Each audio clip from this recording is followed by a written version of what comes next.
with the new immigration debate that we're having in this country, it's important for us who are Irish, whose families may have immigrated here generations ago, to remember that our families were once immigrants. And the United States is so successful because we are always welcoming new groups of people. And we should also push and welcome new immigrants to the United States as we remember our past. So in 2003, we started Next Step Chicago. Next Step Chicago is a physical rehabilitation center for people with paralysis. Since 2003, when it started, we were basically looking for something to accommodate my brother's needs and wanted to open it up to other people. Upon doing so, we started with a handful of people. It's now grown to 40 to 50 people per week are coming to Next Steps.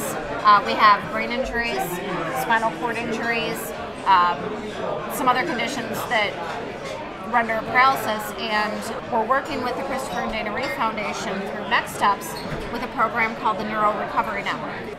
The neat thing about New York, and I think one of the great things about New York, is New Yorkers band together during crisis. We saw it after 9/11. We're seeing it again after Hurricane Sandy. There's a woman out in the Rockaways by the name of Liz Breslin. She owns a little place called the Blue Bungalow. She's gotten together with all of them. In a very testy meeting recently, she was the one that banded together and said, let's make this place better than it ever was. And stop by another place, drop off a $5,000 check called the Surfside Bagel, owned by 2 Irish firefighters. Only in New York, only in America. What a country it is. That 2 Irish guys who are firefighters have a bagel shop in the Rockaways.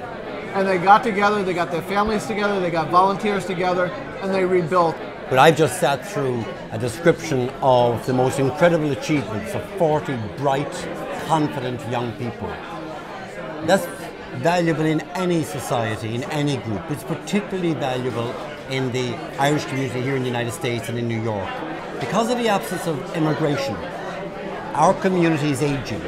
So it's very important that the next generation coming through show an interest in Irish affairs, continue the Irish tradition of public service, and the 40 examples chosen by the Irish Echo this evening are a fantastic cross-section of Irish America. But for me, what's so rewarding is that these are young people committing themselves to their community, to the same good works, public service that previous generations did.